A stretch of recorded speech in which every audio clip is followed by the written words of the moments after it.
Hi everyone, today basically we're going to be talking about the future of leadership, and we're going to set that against the backdrop of what I call new futures.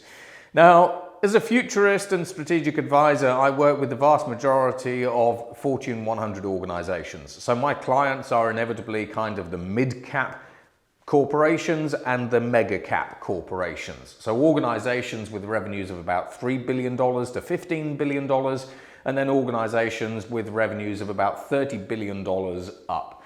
Now, this puts me in a relatively unique position because even though I'm talking to these organizations about the future, what it could look like, the possible, preposterous, plausible, preferred futures and all those kinds of different things that we actually see emerging today, the fact of the matter is that I sit down with the boards of almost all of these organizations on a daily basis, so I can really get to understand basically what they're actually thinking about, what they're concerned about, and what they're worried about basically when we start having a look at things in the future. Now, in this particular presentation, we're going to be focusing on kind of three areas. Now, the first area that we're going to have a look at is this kind of increasingly complex future. We're going to do some baselining and some level setting. Then we're actually going to have a look at leadership itself. And I've decided to break this down into really two sections. We're going to have a look at the mindset that future leaders need, but we're also going to have a look at the skills that they need as well. And then we'll just do a quick round out.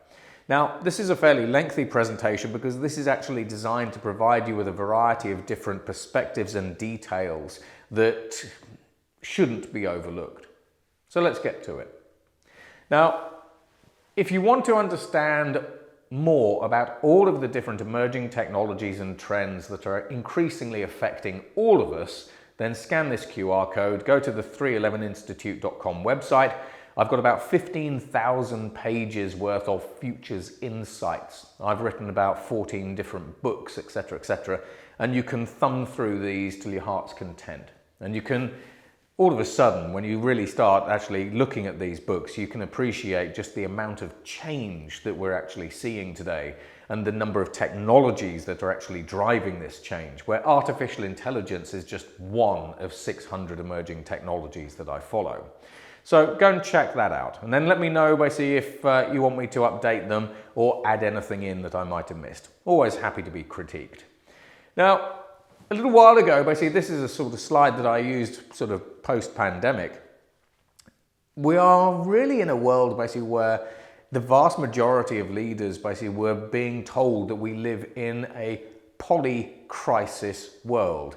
And yeah, when we have a look at this was kind of the pandemic. It was supply chain crunches, it was high interest rates, high inflation, it was changing consumer behaviors, it was wars, one war, then two wars and everything else. And yeah, that's all set against the backdrop of an increasingly tense geopolitical sort of situation as well. So we could quite easily argue that today is the most complex business environment that we've ever seen. And while some things are stabilizing, we're seeing new things on the rise. Now, fortunately though, basically for a lot of leaders, as well as individuals, we have to sort of put it into context. There's only one thing changing, so that's kind of the good news. There's only one thing changing. Unfortunately, it just kind of happens to be everything. Now, when we actually have a look at this everything, that's quite a bold statement to make. But when we have a look at society, to technology, the environment, economics and political megatrends, for example, alone, pretty much everything is changing. There's not a single aspect of our lives today that isn't being affected in some way by something relatively new. And when we have a look at these trends, there are, as I said, hundreds of trends. And this is what, as business leaders and as individuals, we are increasingly trying to get our heads around. What does all of this mean for you at an individual level, you at a career or professional level, you at an organizational level, you at an industrial level, and then you at a country level, and then you at a global level?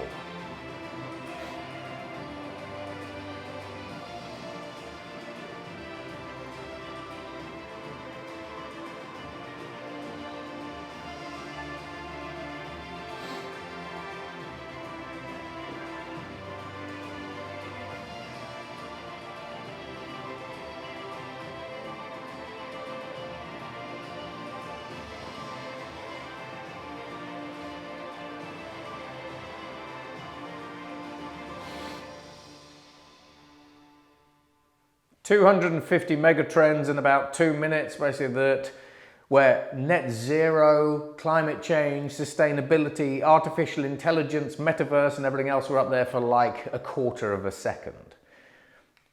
Now, from a CEO's perspective, so let's bring it back to leaders now. We've actually seen a recent of surveys saying that the companies that CEOs and boards run are only directly influenced by the CEO in about 45% of the time. So 45% of what happens to your business is controlled by the CEO or the leaders. Now that's things like product development, that's things like target markets, that's things like hiring and training and so on and so forth. 55% of what happens to organizations today comes from externalities, external factors, like the trends that we actually just saw, which means that CEOs are actually not in control of their businesses. Because if I had 55% stake in your business, I would be the majority owner, not you. Now, we've also seen the average CEO tenure falling by about 20% over the past 3 to 4 years. So it was 6 years, but the average CEO tenure in the Fortune 250 is now 5 years. Part of the reason for this is because increasingly CEOs basically think that the world is complex. They are under investor pressure. In addition to that, because basically the world is increasingly kind of complicated and uncertain, if they actually get things wrong, which they're much more likely to do than they used to, then those same investors will increasingly say, you've got it wrong, what are you going to do to fix it? Maybe you're not the right person for the job, get out. And then on top of that, you layer on huge amounts of stress and so on and so forth. It's hardly surprising that today we're seeing more leaders actually burning out than ever before. And then, of course, basically a little sort of PwC survey that we saw recently, they went to about 4,400 multinational CEOs and leaders, and they had a variety of different questions. This was across 132 countries. 45% of multinational CEOs said that they believe that within 10 years, their businesses are going to be economically unviable unless they transform. Now, to put that into context, that is almost half of all of the world's businesses believe that in 10 years' time, unless they go through a fundamental transformation of some form, that they will be economically unviable, which is just another way of saying bust, bankrupt, irrelevant, and so on and so forth. So that is a shocking statistic. Now, when we actually start having a look how futurists, investors, and leaders actually align with one another, as a futurist, ultimately what I'm trying to do is I'm trying to figure out what is the problem to solve. So this is kind of the innovator's dilemma. What problem can we solve? Why would we care about that problem? Where is the market opportunity? And will people pay good money if that problem is solved? Then, of course, we talk about, well, okay, once we've identified a problem, how do we solve that problem? And that's a combination of different technologies. And then basically we say, well, once we've created our solution, when will this new solution to this problem become the status quo that affects the revenues or profitability of different companies, different industries, and different sectors?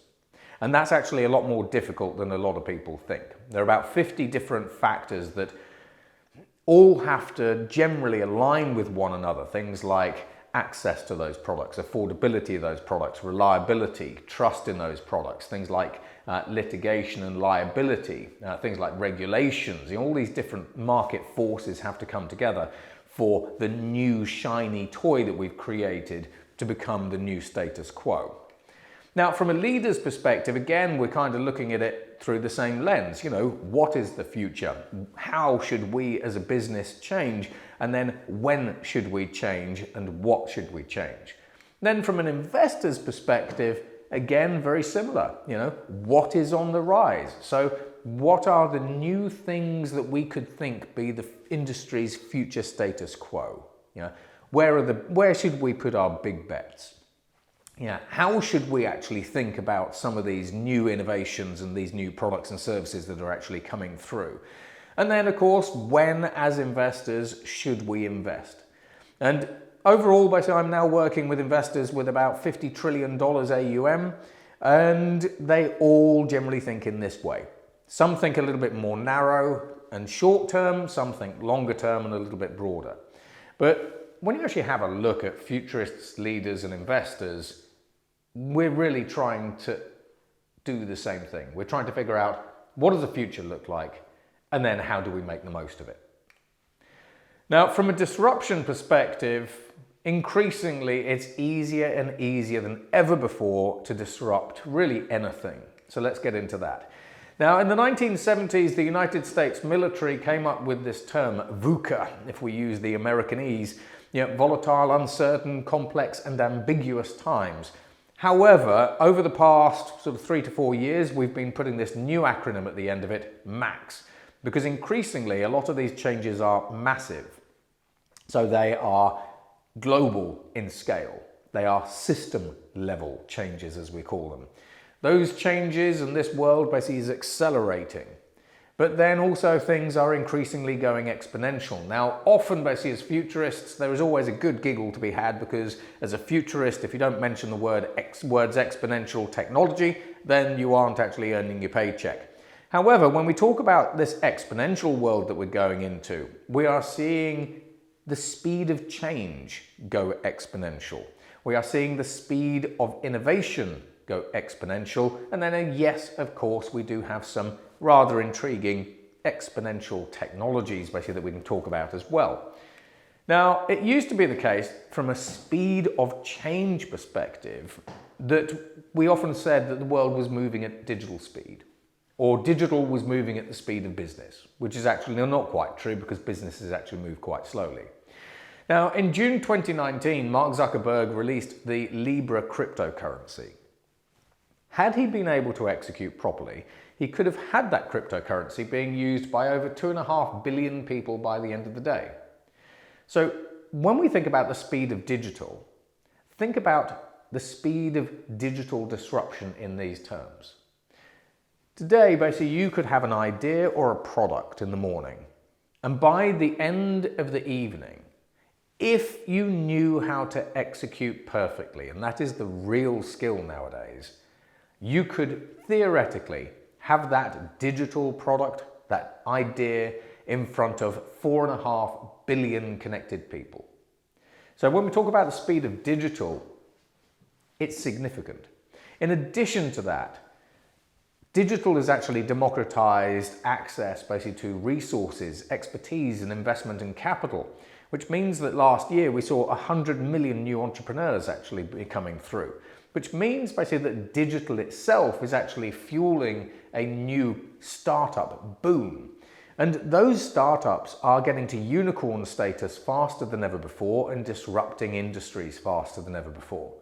So this is quick, but we get faster, because increasingly we have started moving at the speed of artificial intelligence. Now, when we have a look at artificial intelligence, it used to be the case that we would take, say, 2 years to create a new hardware product, like a car, like a lithium-ion battery, like, for example, a rocket engine. Now, using artificial intelligence, something called general adversarial networks, so GANs, these are a little bit different to the generative artificial intelligences that we're sort of seeing today. These GANs basically are increasingly able to design new hardware products within hours. So this is a rocket engine that was designed in 6 hours by an artificial intelligence owned by Hyperganic in Germany. Then we've got vaccines, and we've got new drugs from companies like In Silico as well as DeepMind. We can create new vaccines in 7 minutes using AI, supercompute, and a variety of other trickeries. Now, when we have a look at In Silico's artificial intelligence designed 31,000 new drugs in just 21 days.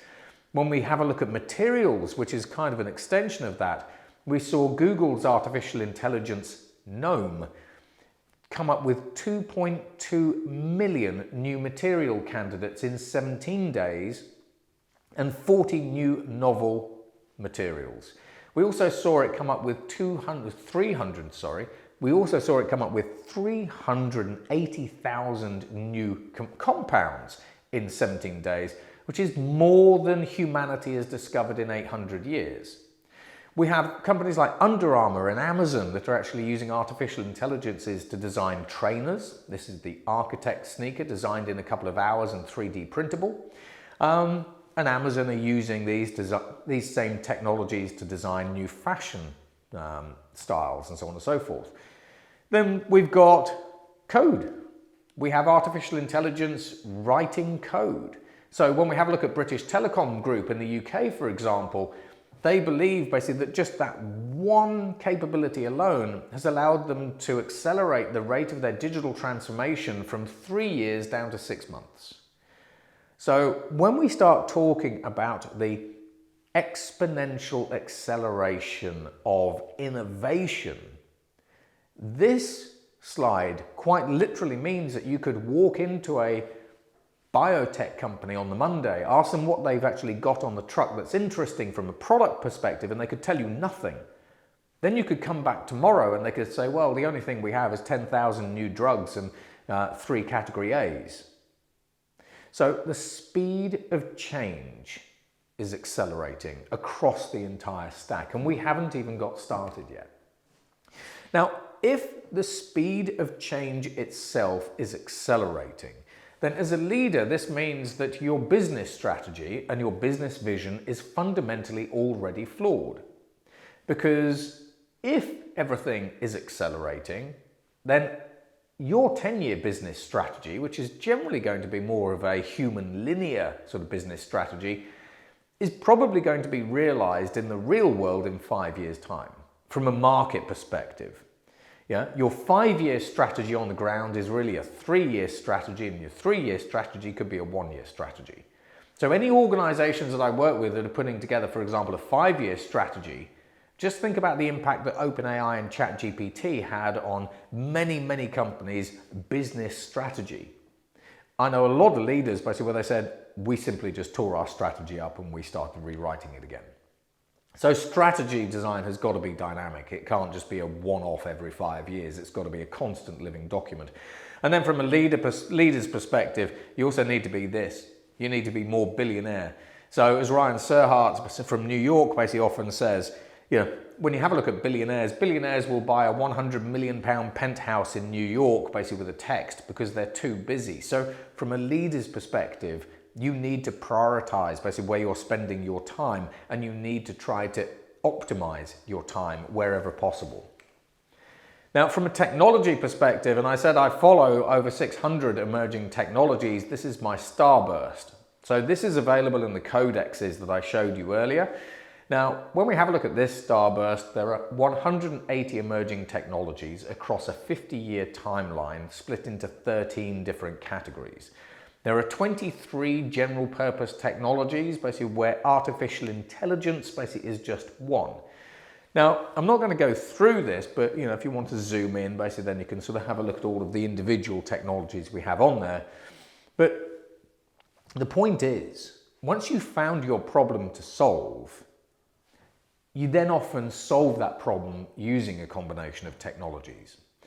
And that's manufacturing technologies, it's electronics, basically it's intelligence and compute, it's user interfaces and experiences, it might include robotics or communications like 5G and 6G and all these kinds of different things.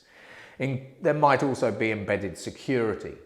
So what we do basically is we take all of these different technologies and especially the ones that are maturing and commercializing today to create our next generation products.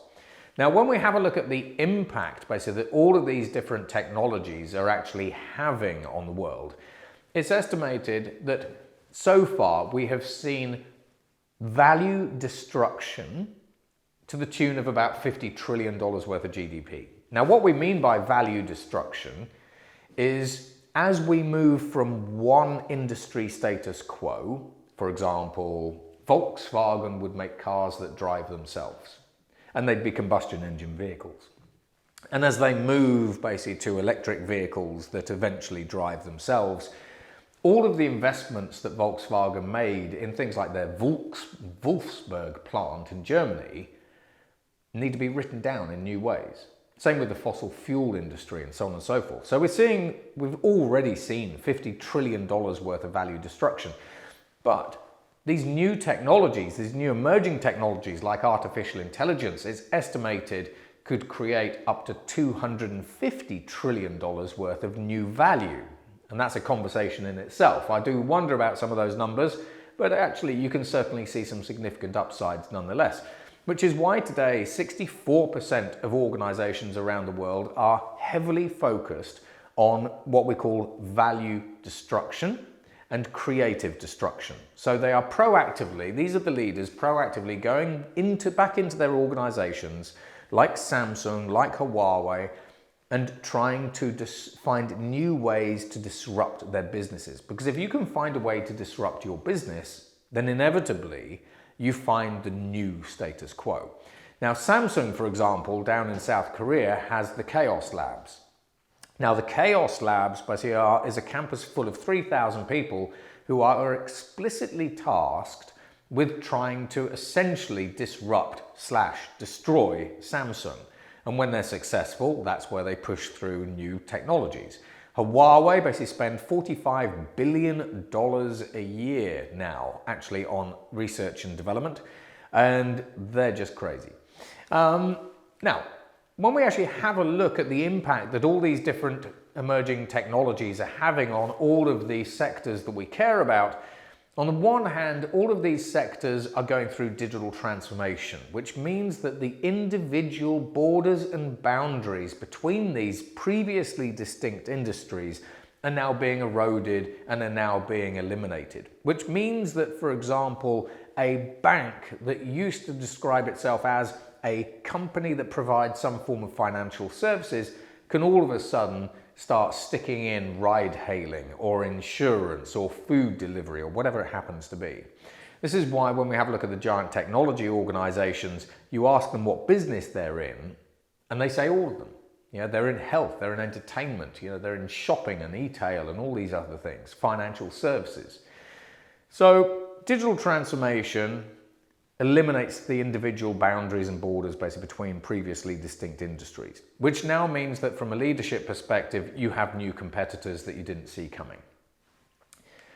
Now, when we actually have a look at the individual impact that these technologies have on different sectors, in the agricultural sector, we see the rise of 3D printed meats, cellular meats that are grown in a lab, and vertical farms. In Dubai, basically, we are starting to 3D print an 11-story skyscraper, which disrupts the construction industry. When we have a look at the energy industry, obviously we're moving to renewables, so wind, hydro and solar, but also mini nuclear reactors. That is part of a $92 trillion shift. When we have a look at the finance space, yes, we have Bank 4.0. However, we also have fintechs. And fintechs are realistically Bank 4.0 already. In fact, they are the traditional banks, if you really want to put them like that, except with a fancier interface. And to the point basically on things like super apps, where organizations are able to move from one industry and one market segment to another, Revolut, which was a fintech based out of the UK, is increasingly a super app. And then, of course, we have decentralized finance, which is disrupting both banks and fintechs and upsetting the regulators a lot. In addition to that, when we have a look at healthcare, we are 3D printing human organs like hearts, livers, skin, bones, and other tissue. We have in vivo gene therapies now, which are curing previously uncurable genetic inherited conditions. And that's before we go into that crazy world of healthcare. When we have a look at manufacturing, we're moving from Industry 4 to Industry 5. We see the slow emergence of what we call dark factories. So dark factories basically are fully automated factories like the ones that we're starting to see come out with in Honhai, in India and China. When we have a look at, for example, entertainment, entertainment basically increasingly is being created by artificial intelligences, so that is a form of synthetic content. When we have a look at things like retail, yes, basically we have metaverse retail. In Hong Kong, basically we've actually got virtual reality malls, and some of the VR malls have over 40,000 stores in there, including companies like Prada and Lego and Nike and so on and so forth. But there's a lot happening in the retail sector. And then when we actually have a look, for example, at communications, yes, we have 5G communications and we have terabit broadband basically actually already coming through in Japan, which is crazy in itself. But you have organizations like OneWeb and Elon Musk's Starlink, basically where we are using tens of thousands of satellites in low Earth orbit to connect the entire planet, irrespective of where you are. That disrupts the traditional communications companies. And then when we have a look at transport, really the best way to summarize the entire transport industry, where we talk about things that move other things around, whether it is a cargo ship, an aircraft, whether it's a car, a truck, a van, etc., etc. The only thing that's really happening there is increasingly we're trying to take the pilot out of the vehicle. So we're trying to turn them autonomous, and then we're trying to electrify them. Or in the case of aircraft, we're playing around with a mix of ammonia, green hydrogen, sustainable aviation fuels, and all sorts of other things. So as you can see, just basically from these 10 industries are being fundamentally transformed from the inside out and the outside in. So this kind of pulls back to that VUCA world, basically, that we actually talk about. Now, when we actually start thinking about competition, from a leadership perspective, you often think my next competitor might look like this, but it's highly likely basically that that new competitive startup is going to be run by a human. It generally might not be. So at Harvard, basically, we actually used artificial intelligence agents to build an enterprise software company, and they did that in 7 minutes for $1. And actually, the AIs went on to build another 70 businesses. And all we had to do was just instruct the primary agent, go and build a company. And that primary agent understood what we meant by build a company, and it then started directing the resources of other artificial intelligences under its purview to go and do different things. So one would, for example, do market analysis, one would do pricing, one would actually build the products, then they'd bring it all together and say, here's your company. Now, for the past 10 years, and my first video on this, which is on the YouTube channel, for the past 10 years, I've been saying that one day, basically, we will see artificial intelligence build, launch, scale, and operate businesses and companies. And I've said that in front of Accenture at the Louvre and all kinds of different organizations. And while the company that we built at Harvard was kind of like a little company, what if you could build a multi-billion-dollar company using artificial intelligence? Now, about 3 to 4 months ago, this next video came out, and listen to it carefully. The video quality basically is a little bit shaky, so JP Morgan need to actually sort out their sound. But this is Sam Altman talking how very soon he believes that artificial intelligence will be able to build multi-billion-dollar companies with either 10 people or 1 person. This is in all likelihood going to be your new, next, fiercest competitor. Hey Sam, take it away. Highly performant, smaller teams, thanks to these tools and these technologies, to be able to do so much more. Is that the trend you're seeing from the startups growing around y'all in Cerebral Valley? We're going to see 10-person billion-dollar companies pretty soon, like billion-dollar valuations. And the thing that in my little group chat with my tech CEO friends, there's this betting pool for the first year that there's a 1-person billion-dollar company, which would have been unimaginable without AI, and now will happen. I'm so happy you said that, because I literally just wrote that out in a letter to my LPs for an AGM. This is a radical idea, and it gets even more exciting when you remember none of us ever, or all of us who have built companies to even more than 100 people, don't miss back when it was smaller.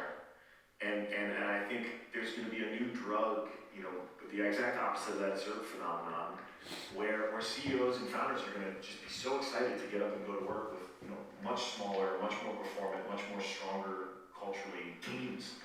And I'm also kind of bummed I'm not on that CEO group chat. We can table that for later. But I think this feels like a seminal moment. I get you all are not, sitting around patting yourselves on the back, but it's a big deal. Now, when we actually have a look at the future of work, and you can see lots of these videos basically again across my YouTube channel, when we have a look at the use of generative artificial intelligence basically in the workplace, on average globally, we're seeing a 40% productivity uplift. So there are all kinds of different ramifications basically that AI as a technology has, both on the competitive landscape as well as on the operations of your business and your employees, let alone basically any customer facing activities that you have. Now, increasingly though, the problem that we have as leaders is we see the world changing around us, and we understand that it's changing faster than ever before, and we also understand that the rate of acceleration itself is accelerating. So what do we do about it? Now, a little while ago, basically, I started talking about basically the post-digital world. So consider this. Today, you have a digital transformation project, and you've been doing it for 1, 2, 3, 5, 10 years, however long you've been doing it. Now, as part of that digital transformation project, you might actually have, in fact likely have, if you're a large organization, have been embedding robotic process automation within the company.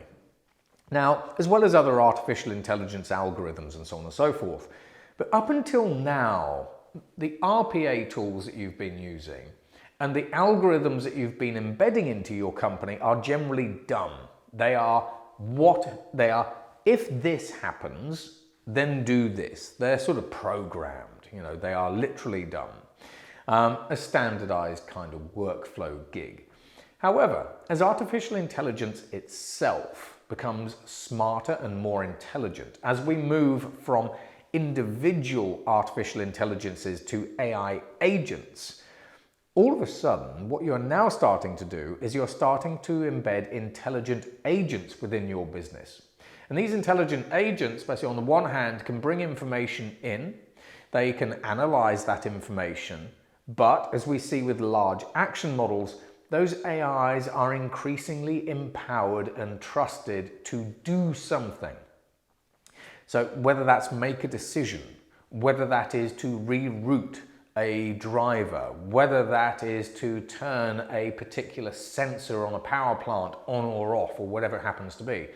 So at what point are you as business leaders stopping doing digital transformation and starting to do intelligence transformation? Because increasingly, intelligence transformation is the new digital transformation. But we go further. Now, as the pace of change accelerates, these increasingly intelligent artificial intelligences that are actually within your business, if you remember, one of the tricks that OpenAI's ChatGPT does very well is it writes code. Your entire organization is pretty much being run by code today, whether it is your RPA, whether it's your processes, whether it's your software that you're actually using, etc., etc., etc. So consider this. As those artificial intelligences become better able to understand how the world outside of your business is changing, so new markets, new regulations, new GRC requirements, etc., etc. At what point do we start seeing these AIs rewriting the code within your business and adapting your business in real time? At what point does an AI see a new market opportunity and start, like Hyperganic in Germany, designing a new product? And then it creates the marketing for that product, which it then publishes autonomously and automatically. And those are two important distinctions to make. We have automated technology, but increasingly our technology is also autonomous. It kind of decides what to do by itself. So when we have a look at the future of organizations, I think that the future of organizations will be increasingly adaptive, and even Microsoft have been talking about the use of generative user interfaces, where each user interface, especially the Windows interface, actually changes according to the individual user's needs. So this is where everybody on the planet can suddenly have a highly tailored, highly personalized operating system. Then you extend that kind of concept to the rest of the organization, and you end up with organizations basically that look positively sci-fi. However, when we actually have a look at technology, this is kind of where we estimate that we're going by 2028. So we estimate that in 2028, the kind of GPT-6 that Sam Altman is developing, roughly an artificial general intelligence, and an artificial general intelligence.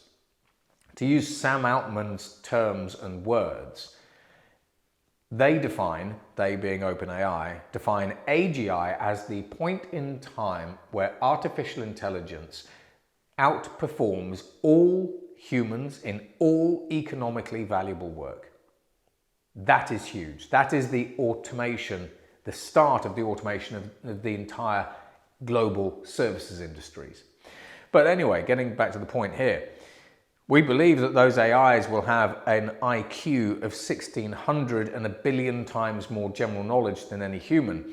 And this alone basically is significant, because if you imagine being an individual with access to this amount of intelligence and knowledge, it becomes much, much easier for me to start launching my own company to take you on.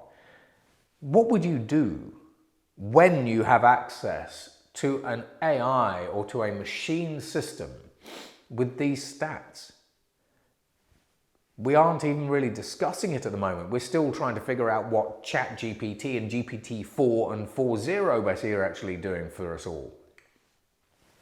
Now, having set the stage, and I appreciate basically that was kind of a long intro, but I really hope that intro really sort of started to push home to you that the world that you think you live in isn't the world that you actually live in. And that change is accelerating, but also change is becoming increasingly science fiction-like. So what do we do as leaders? Now, from a mindset perspective, there's a lot. So firstly, you've got to remember that leadership is a choice. Culture is required. Now, what I mean by leadership as a choice, you don't have to actually be the leader of a company. You can quit, you can do an easier thing, you could take up another position, and so on and so forth. So if you really want to be a leader, you are choosing to be a leader. That's an important distinction. Now, we also have the adaptability quotient, the emotional quotient, the futures quotient, and the intelligence quotient. But if you want to be a really good leader, if you think about some of the good leaders that you've actually had as an individual, the vast majority of people describe leaders based on EQ. Oh, he or she were very nice to me. Basically, they mentored me, they had time for me and everything else. IQ is much more about, can you do the job? Are you competent? Adaptability quotient is obviously all about how quickly can you see change happening, and how quickly can you adapt to it, and how quickly can you put your plans together. And then futures quotient, increasingly, which actually I kind of quite like, when you have a look at a lot of the new reports that come out on, future leadership and the role of the CEO, there are many, many more organizations today saying that CEOs and leaders need to be more futurist. That's it. In other words, you need to be able to get better at seeing or envisioning or thinking about what's coming, whether it's next or whether it's in the next 5-10 years, and then bringing that back home. So are we all becoming futurists? Hopefully. Now, you also need to unlearn, because pretty much everything that you went to business school to learn, if you actually went to business school at all, is pretty much being thrown out the window. We have new economic models, new business models. Basically, technology is literally science fiction-like. And the things that we can actually do with those different technologies and tools just make your mind bend. So increasingly, the rules have changed and you need to unlearn everything that you've actually learned. And then you need to actually, again, have the ability to relearn new things. And that's hopefully basically what we're doing with this presentation. The status quo is gone. You need to be able to embrace change and ambiguity. Let's face it, as humans, we don't like change. As leaders, we kind of hate change because change is scary, it has risks, we don't know what the risks are, we don't know what we don't know. Plus, if you actually are a PLC, for example, if we do then start to make a gamble on something new and we get it wrong, then we get our heads slapped by the investors or we end up being ousted. So you need to embrace change and ambiguity, and that from an ambiguity perspective, I say that you need to be able to embrace it because while we can see a lot of things emerging, there's a lot that we still don't know. So there's just going to be stuff that literally blindsides you, and you're going to be dealing with imperfect data. How you think, feel, and act also matters. So when we have a look at top performing organizations, as well as top performing athletes and sports personalities, how you think about something affects how you feel emotionally about that thing and affects how you act. So let's do a little exercise. If you think that the future is bad, dire, dystopian, you feel upset, sad, anxious, worried, and depressed. And so you act and go and hide in a cupboard, and you shy away from the world. But if you think that the world in the future could be better, you feel more positive, and then you start acting in a way basically that brings that brighter future to life. So how you think, feel, and act, not just about the future and business and the world, but actually also in your personal life, affects very, very many things. You also need to think about achieving versus avoid. So again, the top performing boards basically that I work with, when you ask them what they want to do, basically they say, we want to achieve number one in the marketplace. Now, if you think about what you want to achieve, you are thinking strategically. I'll give you some examples. You want to be number one in the marketplace. You want to achieve that. You are now thinking strategically. How would you achieve that? What are the steps that you need to put in place today in order to be number one in the marketplace? However, if you're thinking about avoid, you want to avoid bankruptcy. You want to avoid people being made redundant. Then that's tactical. So achieve is a strategic mindset. Avoid is tactical. Try it for yourself. As a leader, you also need to find space and be self-aware, because we are seeing, as I say, we're seeing more leaders burning out faster than at any point in the past. So when was the last time you actually just took time for yourself and just mulled things over? Now, when we have a look basically at Salesforce, basically the founder of Salesforce a little while ago basically ended up going on holiday, and his wife said, right, look, disconnect, and he didn't want to leave the phone at home, obviously, but she actually stuck his phone in the drawer for 2 weeks. And at that point, basically, he then came back and said, you know what, I'm actually going to relinquish basic control basically of Salesforce, and he did. So find space, go on a retreat. I know people actually kind of beat CEOs up about going on a retreat, but if you're running a large organization, if you have responsibility for thousands, tens of thousands, or hundreds of thousands of individuals, you need to be able to think clearly. You need your head to be in the right space. You also need to be open-minded, because if you just have a look at the start of this presentation, I've shown you lots and lots of things, basically, that when I've put them in front of boards, people go, that's impossible. But increasingly, we are moving beyond the impossible. So you have to be open-minded to the changes that are coming, the things that we can already do today, and what technology especially lets us do. And you also have to change your perspectives. Because when we talk about changing your perspective, one of my clients basically is a very large global bank. And they describe themselves as an individual organization that provides financial services to consumers and private individuals and to organizations. Are you actually the company you think you are? Or are you actually a tech company? Because increasingly, when you have a look, for example, at Mercedes is now writing more software than designing cars. When you have a look at General Electric is increasingly a tech company. When you have a look at the vast majority of organizations around you, they are increasingly technology companies first. They just kind of haven't realized it. Even with your own company, if you take away your technology, what are you going to do? CEOs, basically a number of years ago, started appreciating that the ICT department wasn't actually a sunk cost, it was actually a cost benefit.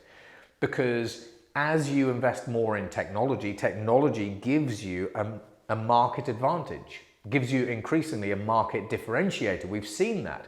Yeah, when you have a look at the Fortune 500, when you have a look at the biggest companies in the world, they are tech companies. It's not a coincidence. But threats as well, there are plenty of threats. As a leader, you can drive yourselves nuts, or as leaders, you can drive yourselves nuts looking at all the different threats. But a threat to you is an opportunity to you. So flip your perspective again. And then when we actually have a look at how you beat big tech, yeah, a lot of boards I know basically will sit around and they will say, they'll start conversations going, what would the big tech companies do? You know, Amazon and Google and Apple and Facebook and all these kinds of other ones, Alibaba, Tencent. Technology and culture and business mindset is increasingly letting you take on the technology giants in a way that you never could have before. Because in China and Latin America, we are seeing the development of many more super apps. Now, when you have a look at super apps, for example, NIO is generally known as a Chinese electric vehicle manufacturer, but they're actually a super app. They sell over 1 million lines of food. They sell connected home products and insurance products and pet products and all kinds of different things. Because if you remember at the start, I said once you become a digital organization, you can move into new markets faster and easier than ever before. So when we actually have a look at how you beat Amazon, for example, where people are like, you know, what would Amazon do? Increasingly, organizations like TikTok, WhatsApp, you know, WeChat, they are their own giant multi-sided super app marketplaces. In fact, we're seeing more e-commerce transactions starting to happen basically in these super app environments than actually on Amazon itself, along with all of the other transactions as well. So there are ways that we can beat big tech at its own game, using its own game. You should be curious. Now, this isn't just about being curious about what's happening in your own industry. This is actually getting out of your industry and seeing what other industries are doing, but also what other industries in other parts of the world are doing as well. When was the last time that you did that? Because even if you have a look at financial services, a financial services organization in London, for example, is very different to a financial services organization in China or India, and so on and so forth. So be curious, but then also ask better questions as leaders. How many times do you start your meetings with this question? How did we do yesterday? Why aren't you starting meetings saying, how are you? Building that EQ quotient I talked about earlier. What's new? You know, what markets can we dominate tomorrow? What new things are happening basically that we should know about? What can we explore? And then also, yes, how did we do yesterday? So ask better questions. Use your time wisely. Be more billionaire. And then basically you should think more long term and take risks. Now, when we have a look at long term, we've known for a very, very long time that shareholders do not like companies really investing for the long term, because if you invest more on long-term product development, for example, for markets that might exist in 7 to 10 years' time, then you're taking money out of their dividend pot. However, just before the pandemic in 2019, Bezos, Demon, Fink, Jobs, Huang, basically, and even Ma, Musk, and all these other guys, basically, they all got together. So we saw 250 Fortune 250 CEOs coming together at the New York Business Roundtable, which is led by Jamie Dimon, and they agreed that they did not want to put the shareholder primacy rule first any longer. So the shareholder primacy rule was a rule that was put in place in the 1990s saying you put shareholders first. Now, if you remember, basically when Jeff Bezos first started Amazon, he famously went to Wall Street. Excuse me, I have hay fever. He famously went to Wall Street and said, I've got a 7-year plan, but do not expect Amazon, the company, to make any profits for the first 7 years because we're going to be building the foundations. However, when we do make profits, we're going to make a lot. So all of these organizations, when we have a look at these system level shifts that I talked about earlier in markets, in consumer behaviors and all these other kinds of things, they require you to plan for the long term. If you are only prioritizing the short term, you know that you are generally going to start failing. You're going to be one of those 45% of those CEOs who say, in 10 years' time, we think our business will be economically unviable. So increasingly, what I'm seeing is organizations putting between 20 to 30% basically of their, should we say, R&D budgets into Horizon 2 and Horizon 3 thinking. And then you need to be more futurist. Now, on the one hand, basically this might now start making a little bit more sense. However, when I say be more futurist, I'm also suggesting that you start thinking weirdly in quirky and abstract ways. So let's give you some examples. Now, when we have a look at Hyundai, if I went to Hyundai's leadership team, say 5 to 10 years ago, and I said, I think that you should be an energy company, they say, well, first we think you're probably crazy because we're a car company. So how you think about your company, how you vision your company matters. What's your purpose? What are you really? Now, however, consider this. Companies like Hyundai, Toyota, Lightyear One are increasingly putting solar panels on the roofs. So this is where we think in an abstract way. So what we have is, in this case, we have a vehicle that uses solar panels on the roof to generate its own electricity.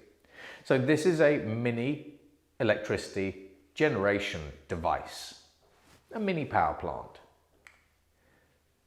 BMW, by using a different combination of technologies, takes any excess energy or electricity that the car has generated and wirelessly transmits it to either local infrastructure or vehicles that are around this particular vehicle. So, wireless charging. So, BMW becomes an energy distributor. And then with companies like Tesla, these electric vehicles basically are packed full of batteries, lithium-ion batteries. When you plug these cars in at home, they form part of a tied grid energy network. So with Tesla went to PCGE in California and said, if you need battery backup for the grid, so when the grid's electricity supply starts coming under strain and you need to boost the amount of electricity available to the grid, you take it from the cars. Except in California, there are, 500,000 Teslas, if not more. So Tesla in California is actually registered as a virtual power plant company. So again, this kind of comes to the future is not what you think it is.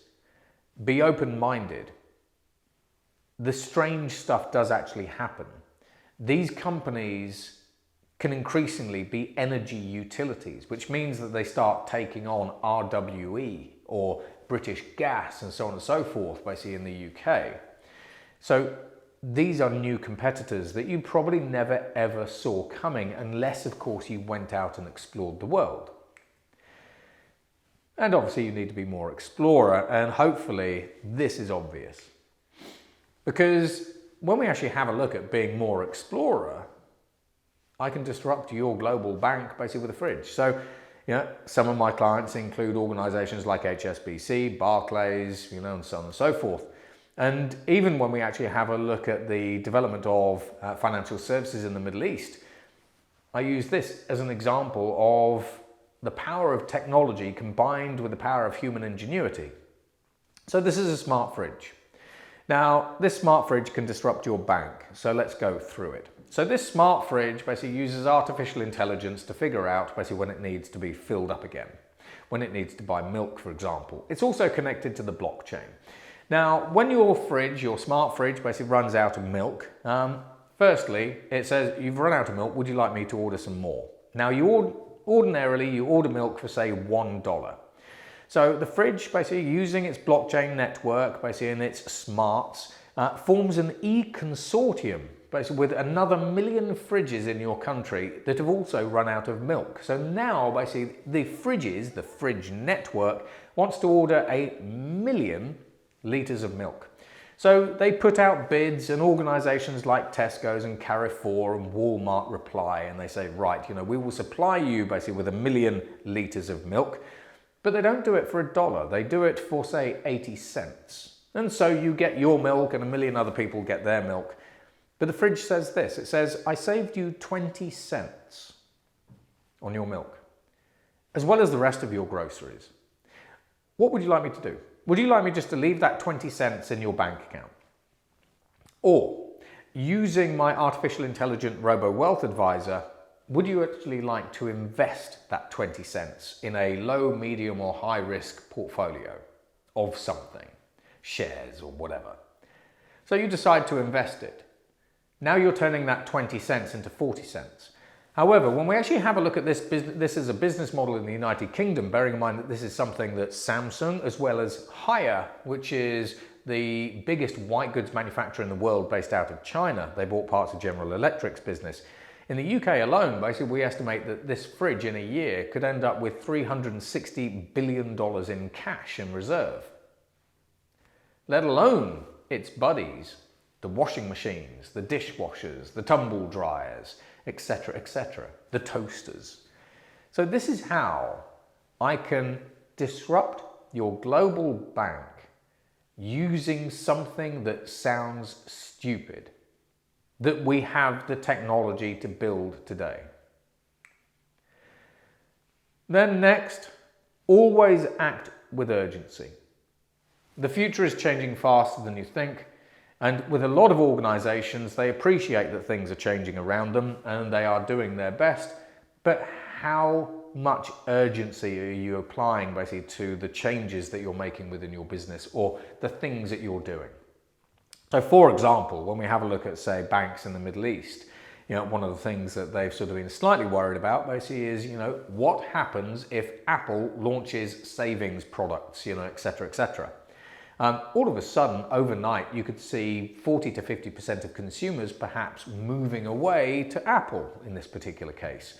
So most organizations wait until it's too late to innovate and develop new strategies. So how many times have you seen an organization where it's had 3/4 of revenue softening and it's had 3/4 of profit declines, and they've looked at the markets, the bosses have looked at the markets and gone, we think that the markets are fundamentally changing and we think our customers are changing and we see this new competitor here.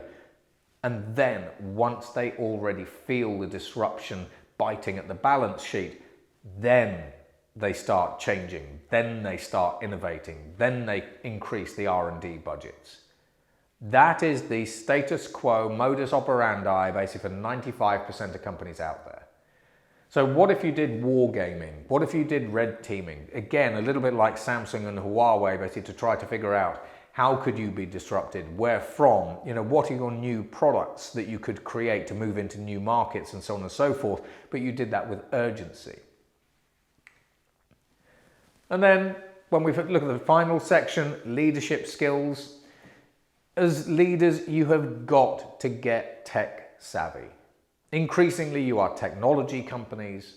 Increasingly, technology is your competitive advantage. It's your sword and it's your differentiator.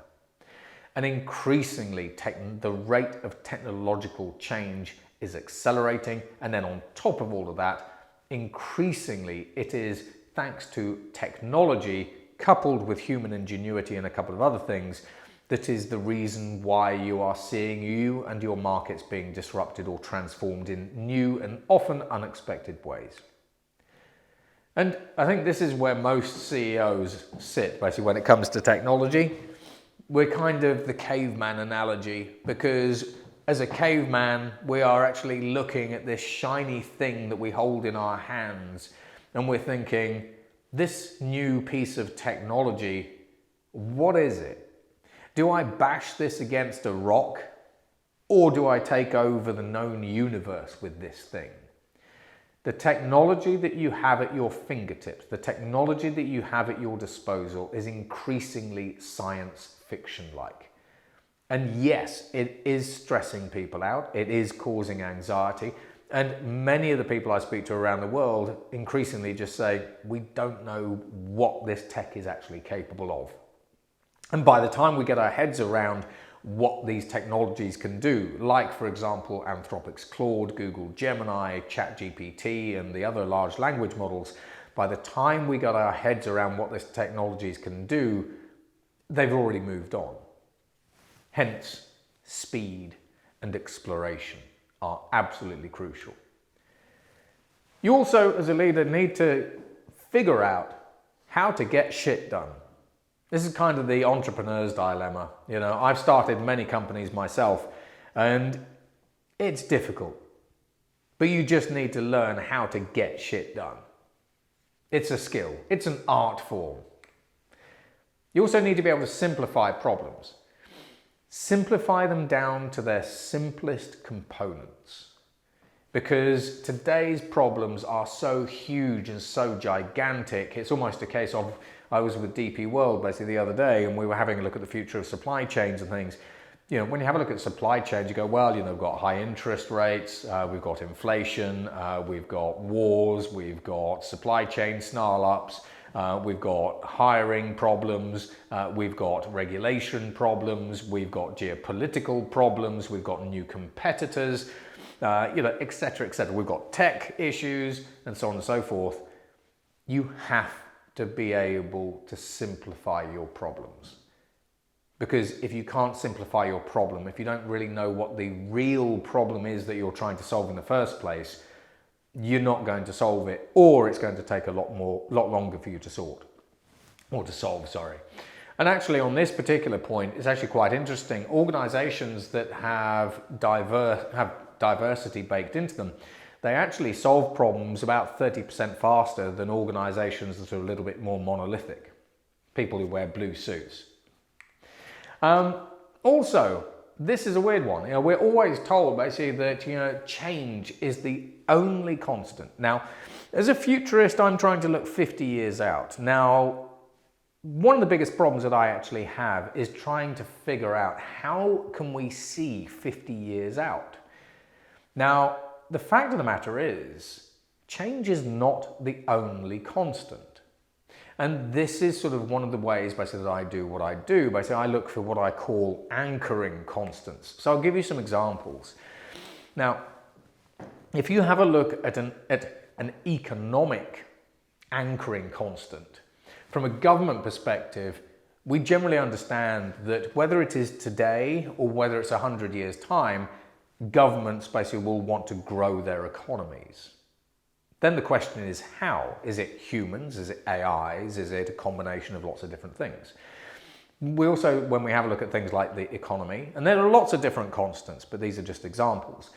You know, efficiency, economic efficiency basically is a constant. You know, the global economy is always trying to be more and more efficient, and investors are trying to find the inefficiencies basically in the machines. From a company perspective, companies basically want to generally, today or in 100 years' time, maximize profits. And again, we kind of come to how. You know, today we have lots of humans in a company. Tomorrow it might be an artificial intelligence that's figuring out this problem in an autonomous company. Companies also want to acquire resources, cash, capital, goods, all that kind of stuff. From a political perspective, basically again, we want GDP growth. National security is an imperative, you know. So actually when we have a look at anchoring constants that that remain true irrespective of what happens, but they also remain true across all time. This is sort of one of the fundamental ways that I try to make sense of the complexity and the noise, basically, that we are continuously being hit with. And then a lesson from Nelson Mandela. Listen first, respond last. Now, Nelson Mandela basically was famous basically for this particular trick. And what he would actually do basically is, you know, you're in a boardroom, you say to people, I'm thinking about moving into some new markets. If you say what markets you're thinking about moving into, how many times when you go around the room and say, you know, what do you guys think? How many times do people go, I think that's a great idea. Yeah, the idea that you just told us that you had, that's a great idea, do that. Now, what Nelson Mandela basically would find basically is that by listening first, he would say, well, you know, and he wouldn't say this, but, you know, he'd say, well, what new market opportunities do you think there are that we could explore? And as you go around the table, you hear what each individual person actually thinks. And their views could actually be different to your point of view or your opinions and beliefs. So then when it gets around to you as a leader, you've actually heard everyone's authentic feelings and opinions. So respond last. You've also got to accept that as leaders, and investors have got to accept this as well, and society as a whole has got to accept this, you are not going to get everything right. But as a leader, you also have to realize that not getting everything right all the time is fine. Because the world is changing at such speed, with such ferocity, that increasingly getting things right is a Herculean task. So be mentally resilient. And then respond and don't react. Now, I actually got this basically from a child psychologist. So he's also a sports performance coach and everything else. And actually, it's quite right. As a human, as an individual, you always have the ability to respond. But we quite often react. So react is the subconscious. So say, for example, which I wouldn't do this, but say, for example, I came and I punched you in the face, right? Your instant thought would be to react. You punch me back in the face, right? But, and we tell children all this all the time. We say, when something happens to you, pause, count to 5, count to 10. Then think what your reply or your response would be. As business leaders, you have always got the ability to respond, whether it's in a press interview situation, whether it's in a meeting, whatever it happens to be. You can respond, but don't react. React is your knee-jerk reaction. That's what will more than often get you into trouble. And then finally, last slide, now do this. I encourage you all to go out, expand your thinking. Go and have a look at the world around you. Be open-minded. Go and explore not just your own industry, but other industries, other cultures, other continents, other languages, other points of view, random points of view. Go and explore as much as you can. Go and talk to people. That's a great way, basically, just to actually sort of hear new stories and get new narratives. And then experiment. Once you've expanded your thinking, once you've explored, once you've found the new things that you think are interesting, bring them back to base and experiment. And experimentation doesn't actually have to cost the earth. You can simply get a whiteboard, for example, and jot your ideas down. It's free. I'm fairly sure that as business leaders, you probably have access to a room. So experimentation can be really, really quite cheap. And then you prototype things, and then eventually those new things might become your new status quo. And that's it from me. So if you enjoyed this presentation, if you did actually make it to the end, because I know my presentations are always very long, I try to pack in a lot so you have a lot of different diverse views and perspectives, then connect to me. So this will go to my LinkedIn and my bio link. So this particular QR code will take you to all of the books, the podcasts, the YouTube channels, basically, and all of my different social networks. So I hope you enjoyed this. And remember, the power is in your hands. The future is in your hands. And you can do all of these things that I've discussed right now, today, to change and shape your future. So thank you for listening, and have a great time and a great future. Goodbye.